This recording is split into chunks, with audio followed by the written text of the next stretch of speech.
Assalamualaikum warahmatullahi wabarakatuh. Perkenalkan, nama saya Asisa dari kelas SI 201 dengan NIM 202521050024. Saya akan mempresentasikan hasil analisis normalisasi data dari sistem yang saya analisis, yaitu sistem pendukung keputusan rekomendasi pemilihan destinasi pariwisata. Jadi intinya saya akan bahas apakah tabel-tabel yang saya teliti dan analisis ini sudah benar secara struktur database atau belum. Oke, baik. Kalau begitu saya lanjut.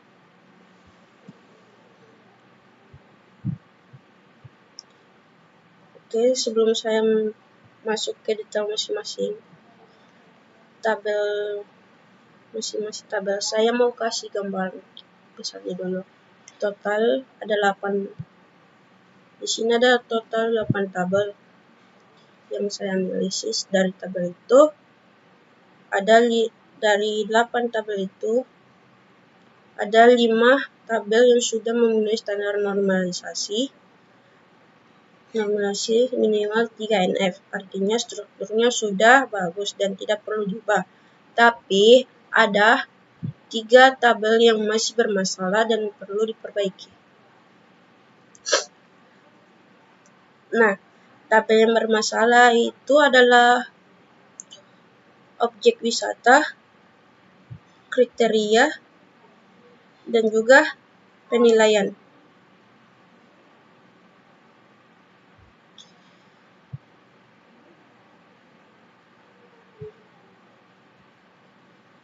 Di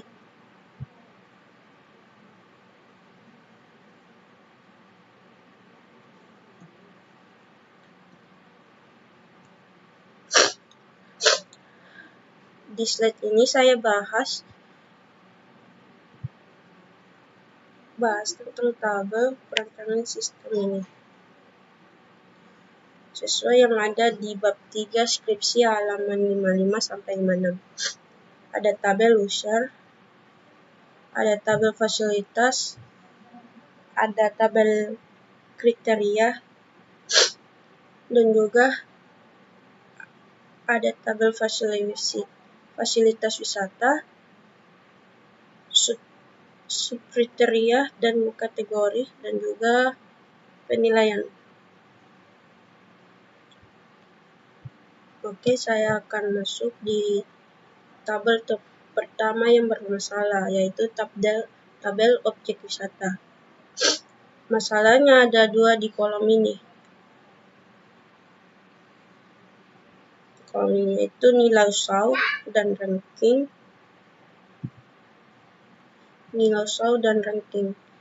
Kedua kolom ini sebenarnya bukan data milik entitas objek wisata. Keduanya adalah hasil perhitungan dari algoritma SAU yang prosesnya melibatkan tabel lain seperti penilaian, kriteria, dan subkriteria.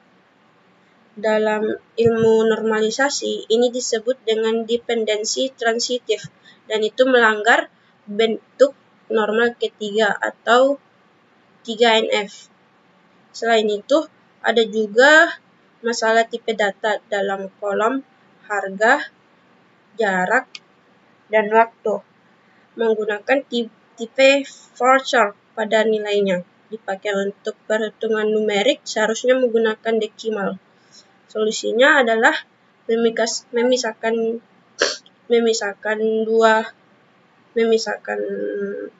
kedua kolom komputasi itu ke tabel baru yang saya namakan hasil SAU, sehingga tabel objek wisata hanya berisi data murni entitas wisata saja.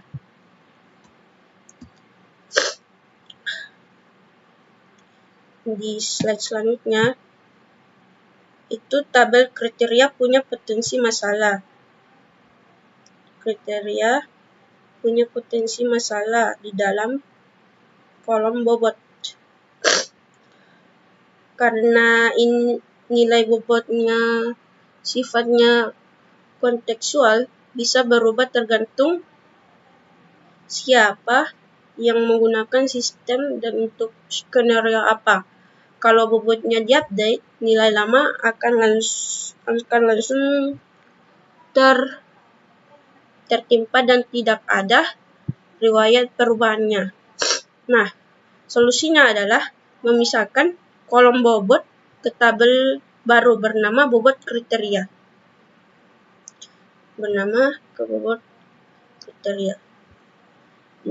Lengkap dengan tanggal berlakunya, supaya histori perubahan bobot tersebut bisa tersimpan. Untuk tabel fasilitas wisata dan subkriteria, keduanya sudah memenuhi 3NF.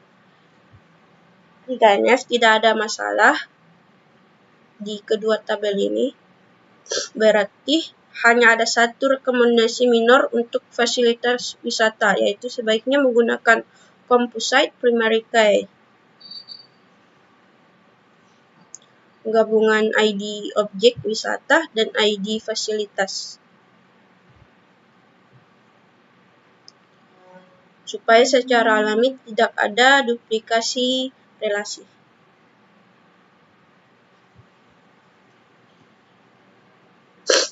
Di slide ini adalah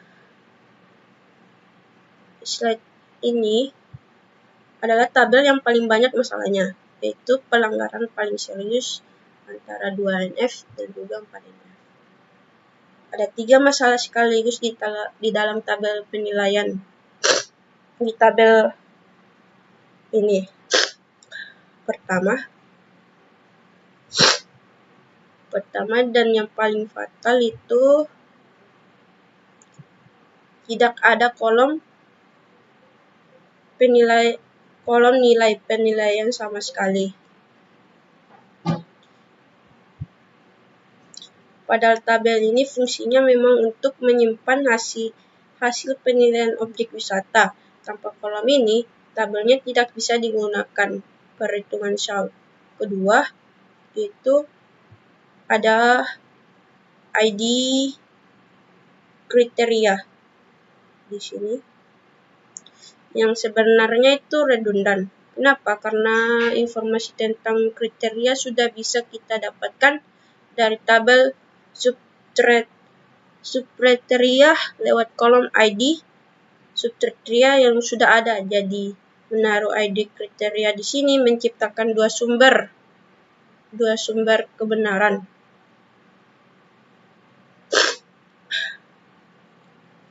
Kebenaran untuk satu informasi yang sama. Itu melanggar 4NF. Ketiga, karena ada 2 sumber kebenaran tadi. Kalau salah satunya berubah, tapi yang tidak diupdate, datanya bisa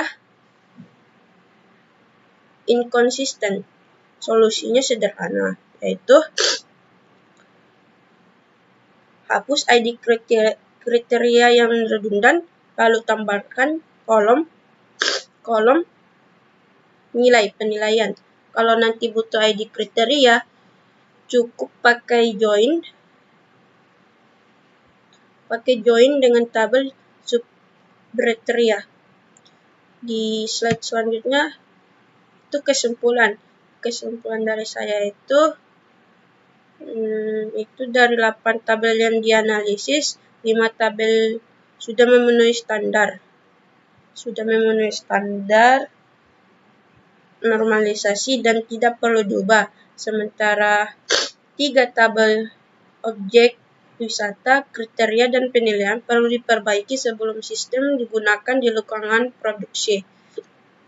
Yang paling krusial adalah tabel penilaian, karena menggabungkan 3 masalah sekaligus, lalu dibiarkan. Sistem bisa menghasilkan data yang tidak akurat, bahkan tidak bisa menjalankan perhitungan SAO sama sekali. Dengan menerapkan sesuai normalisasi yang sudah saya rekomendasikan, anomali data bisa dihilangkan dan basis datanya akan jauh lebih konsisten di siap untuk dikembangkan lebih lanjut. Sekian dari presentasi video saya. Sekian, terima kasih. Wassalamualaikum.